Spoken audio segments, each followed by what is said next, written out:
This is Under Our Skin, where we talk about what lives beneath the skin. It's a platform where we have Black professionals and wellness practitioners give us a little insight into our health so that we can create holistic living and show up as our best selves. So this is episode 1, and I'm super excited to have our very first guest, Sandra Marie. A lot of people say that I'm like a walking encyclopedia when it comes to health, but this girl supersedes that. Like, she knows everything about everything when it comes to mental health, holistic wellness, all of the good stuff.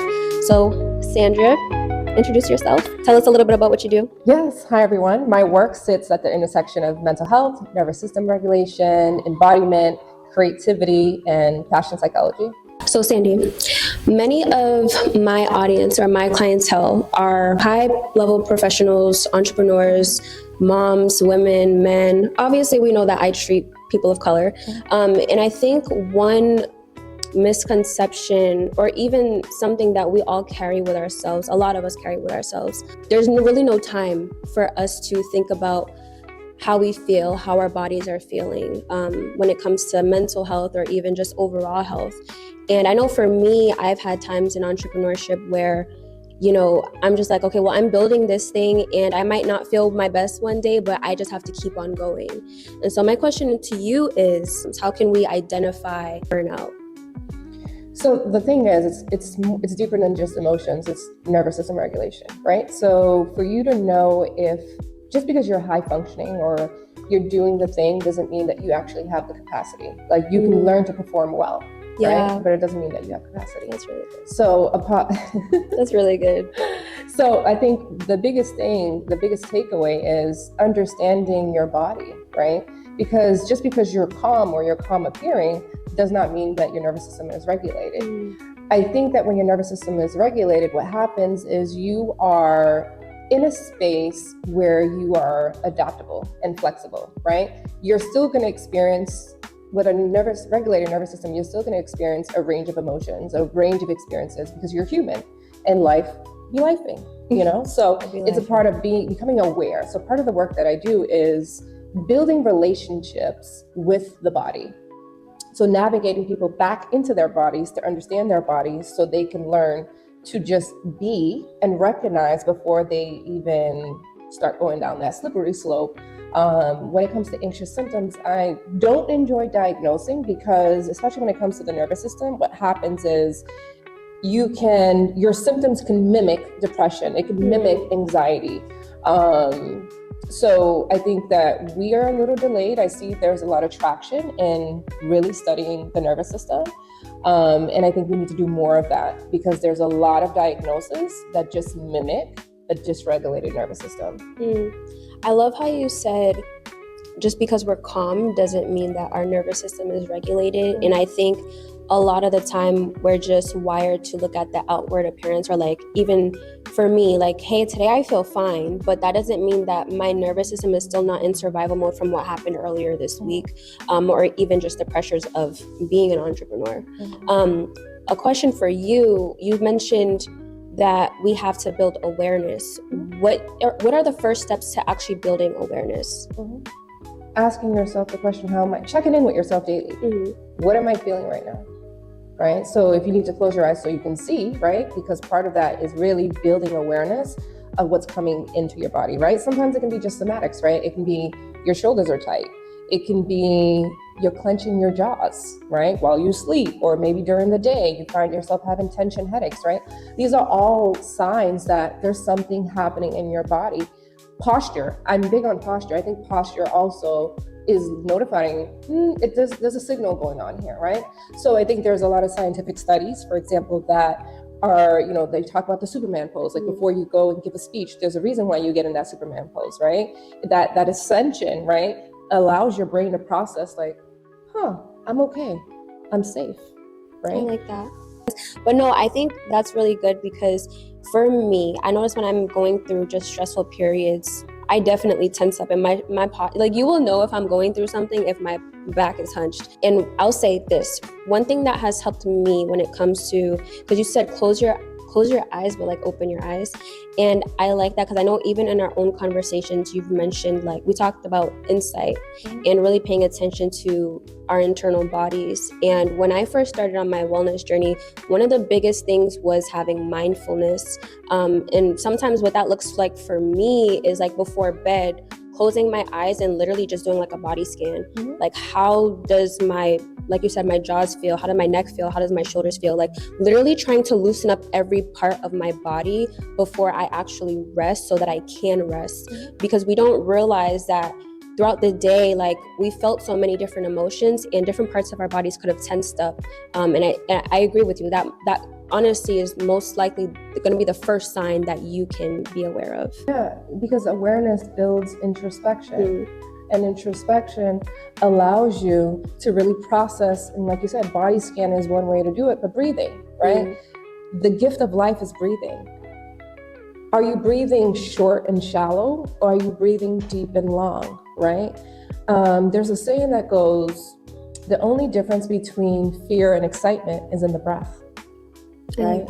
So it shows you that, I mean, there's so many scientific studies done on what the power of the breath does to the body and how much it regulates the body and the signals that it's sending to the brain, right? That's also saying, I'm safe, I'm safe. So building that awareness, which also builds introspection, also affirms the body that you're okay.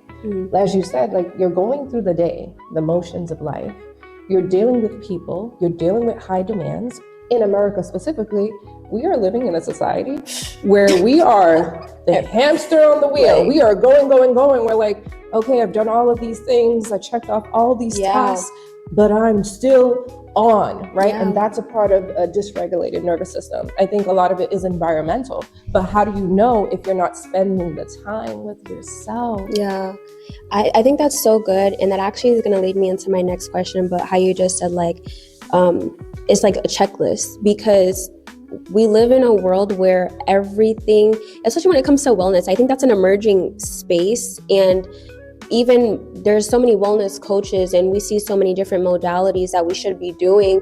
And sometimes it's like, okay, like, I'm going to gather all of these tools and I want to implement it. But now every day it feels like, just another to-do list. It feels like another box, and self-care doesn't feel like self-care. Like, I know that this is supposed to help regulate me, but it doesn't feel like self-care. That's when you know that you are dysregulated. When self-care, the act of self-care, whatever that thing that you find joy and pleasure out of, now becomes very daunting. It becomes very like, oh my God, I have to do this. I don't have the energy to do this. That's how you know you're dysregulated. I think of myself as a high functioning person. I've had to learn to calm down, just like we just talked about. Like, it's not about being high functioning, but it's about paying attention to ourselves. So kind of in the same breath, I think we're in a beautiful space in the world where women are able to do a lot more than we used to do. And there's a lot of talk between, feminine versus masculine. And I've noticed that sometimes it's difficult to code switch. Like, I think sometimes when we're in these leadership roles, or we're the one having to make executive decisions all day long, it's kind of hard to turn that off, so that way we can step back into our femininity when we get home. And so my question to you is how do we code switch? Or is there a way where, as a woman in a leadership role, like, is there a way for us to lead with femininity instead of masculinity so that we don't have to constantly be code switching? And of course, it's going to be balanced, but what do you think? I'm going to go back to the same thing I've been saying. Where's your nervous system? She just clocked me. It's really your nervous system, right? You have to get out. You kept saying on. You have this on switch. When your on switch is there, you're stuck, you're activated.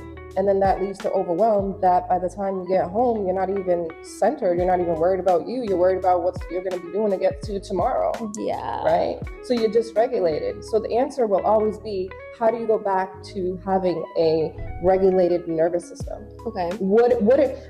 I think healing is a daily practice. Yeah. Right? So part of that is allowing yourself to get grounded. So what is the grounding technique that allows you to feel at ease, that allows you to feel free. Yeah. Like, what is that? The idea of masculinity and femininity, we need both. That's the reality of it, right? We need to know when to tap into the masculine parts of us and when to tap into the feminine parts of us, right? Only you know where you best sit, what chair you best sit in. And perhaps you're laying across both chairs and that works for you. Every single person is so unique that there's not a one pill for everybody, right?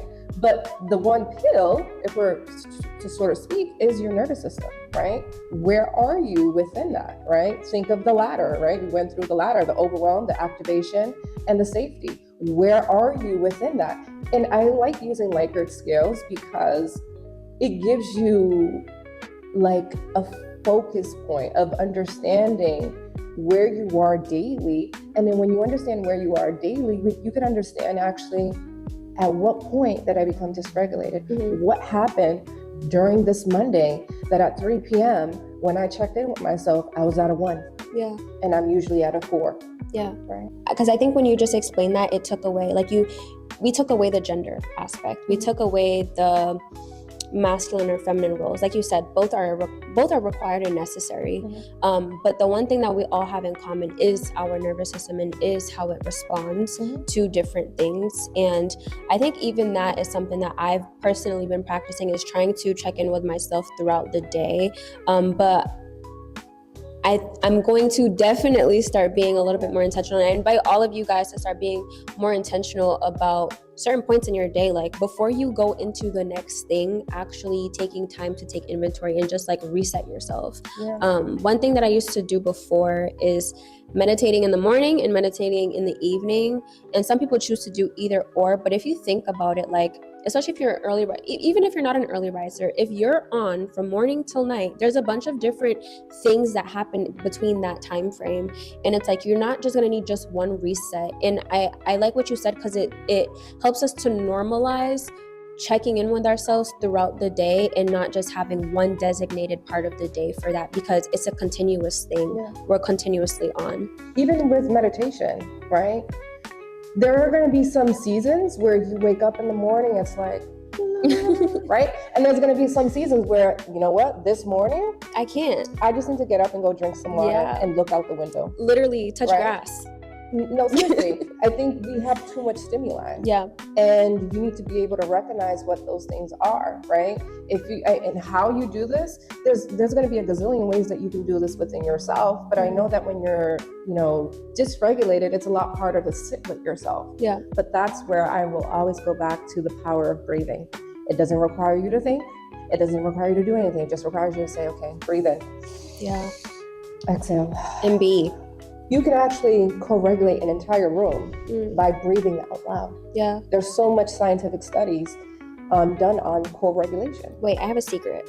So like this morning, I was in the car with my mom, and I have this thing about like doing my breathing exercises in front of other people. So that's actually something that's really good to know, because I felt anxious in the car, and I'm like, I need to breathe right now. Like I know that I need to breathe right now, but I was just like thinking about, imagine you're just in the car and somebody just starts like, some people are just like, are you good? But I love that you just said that, because like I now know that like me taking the time to even do that for myself is now going to help that other person too, unintentionally. But it helps. But you also have to understand, and this is my perspective, like everything in life is energy. Everything in life is energy. Sometimes you feel things you don't understand it, right? Like there's energy all around us, we just can't see it, right? There's atoms all around us, we just can't see it, right? They created electricity, right? Energy. Why is it that we don't think that energy exists within us as well? Right? Somebody can be sitting next to you and they can be sad, or you can feel that. You can feel it, right? So imagine that, staying attuned to your own feeling, your own energy, right? Allows you to walk through this world with so much clarity, right? But it also allows you to see somebody that might just be sitting there isolated, not having a good day, right? But then you notice, right? That's why they say, like, they have that saying or that quote of like, stop and smell the flowers. How many people walk outside every day and they probably walk by bush of roses. Literally. They don't even know it's Yeah, there. they don't even care. They don't even, They don't pay they're just attention. walking. Yeah, they don't. They're just laser focused. Right. My theme for this year is community and impact, and heavy on the community, Mhm. because I've learned that it's not just about myself and my own tunnel vision and where I'm going and my own experiences, but we all play a role in the lives of other people around us, whether we know it or not, even if it's somebody that we don't know, but we're in close proximity to constantly, or even if it's just for a moment. And so I just want to give you guys a reminder, because everything that we've been talking about has been reminding me of this, is really taking care of our counterparts, taking care of our people, our community, the people that surround us, who makes up this world, not just you. There's millions and billions of us. Like, we all affect one another. And I think that also goes back to leading with love, being more intentional with yourself, actually prioritizing yourself too, because how you show up in the lives of other people is going to affect them. Yeah, because if you're not okay, no one else is going to be okay. Exactly. And we live in a community, and we should focus on creating an ecosystem of support, right? A range of support that you know that when you're experiencing X, Y, and Z, you're going to call Jasmine to come just sit with you, right? Just cook. Sometimes it's not about talking about the problem, right? Sometimes I'm tired, I'm talked out, and I just need somebody to be like right next to me. Especially if you're sensitive, right? What I've noticed in practice is that sensitive people don't necessarily need talking right away. Yeah. They just need energy. They need space, right? Like so community is important, but regulating that nervous system is going to allow you to be in community. I think one of the biggest issues in our community, Black women and Black men, but our Black men specifically, tend to neglect these emotions, tend to neglect these feelings, even if it's something that becomes very, very real for them. They're constantly going to be in that survival mode because they're used to it. They're taught that they can't really pay attention to how they feel, like they need to keep going regardless because they're supposed to be tough. But I think a lot of people are now starting to understand the importance of emotional intelligence, especially with men. And even just behind the scenes, when you were just telling him, like, you know, your body feels safe, like pay attention to that. What are your thoughts, number one, when it comes to men putting themselves on the back burner when it comes to emotional well-being, or even just taking a moment to like nurture themselves? I kind of just want to get your thoughts on, because I feel like they over feminize self-care as if it's not something that is universal and can be done for both genders. What are your thoughts on that? I think that's a layered conversation, which requires time and intention to really dig deep into that. But what I can say is that the Black community has experienced a great deal of trauma, right? Trauma leads to a dysregulated nervous system, right? So if the question is, how can Black men be more open and feel more comfortable in getting help and getting the help that they deserve, it's really about them leading with self-compassion, right? And if remember, think of the ladder. You have the ventral, you have the sympathetic, and then you have the dorsal, right? All that means is you have safety, you have activation, and you have overwhelm. Where in the ladder, right, can we identify where people are at? So whether you're a Black woman or a Black man, you're experiencing the trauma, the systemic trauma. So how do we open and offer, right, the compassion and the empathy that they deserve? Because a lot of the things that, for example, a dysregulated nervous system can be a learned behavior, right? It can be, you could have been a little child whose mom or dad was completely overworked, that by the time they got home, even in the womb, right? By the time they got home, they're stressed and they're frustrated, and you noticed, right? Because you became hyper vigilant as a child, like, oh, mom and dad are here, and they look frustrated. So what I'm going to do is I'm going to try to hide away. I'm not going to make eye contact, right? So it's built. Your nervous system has been built and framed since you were young, right? So creating the space just means that you offer. If you see that you have a friend, a brother, or a cousin, or even maybe a colleague who looks like they might need a little bit of emotional support. Just be there to provide the energy, right? And if you have that level of a relationship, because not everybody wants to be told what to do, or not everybody wants to receive the information, you can just kind of figure out what is the relationship you have with that person and say, hey, have you ever thought about X, Y, and Z, meditation, or breathing, or have you ever considered getting a therapist, right? And we know this, not all therapists are great therapists, right? So we understand that there are Black women and Black men who have gone to therapy and had a bad experience, so therefore they shied away from going to therapy. We get that. But I always say this, and I'm going to say this again, finding the right therapist is like finding the right job, finding the right place to live, right spouse, finding the right spouse, finding the right everything that you want. It's going to take trial, right? But you have to stay consistent, because somebody out there is going to assist and be the conduit in your experience, right? You are such a magnetic, supernatural human being. And the reality of it is we come into this world perfectly perfect. We deal with things, whether it's parents, systems, not knowing how to have healthy dialogue, conversations, right? Your mind is so powerful that it allows you to just run with whatever story you heard, right? So that's when we get into having anxious thoughts. If you're having anxious thoughts, right, you're going to have a dysregulated nervous system because you're on edge all the time. You're perceiving that something is a threat or you're in danger at some point, and it's just like, you're not. Right? So it's about coming back with that. So it's about providing support. If you see that you have a loved one, or you see someone is energetically not there, just be a friend. Just be there. A voice of reason. Sometimes just be a body. I really love that. And I think I love how you touched on some people don't want to receive that information. And I think my brain is just going into multiple directions. I think that, like you said, this is multi-layered. But I remember scrolling on Instagram, and there's a lot of people who are saying, like, as a man, you should not be doing this. As a man, you should not be doing that. And I remember under one post, this woman was like, I hate when a man cries. Like, I'm sorry, but as a man, you should not be crying. And I think that's the exact type of language that makes it difficult for our men to want to be vulnerable. And just even the idea of the word being vulnerable makes them feel unsettled or afraid to like go into that or open that door.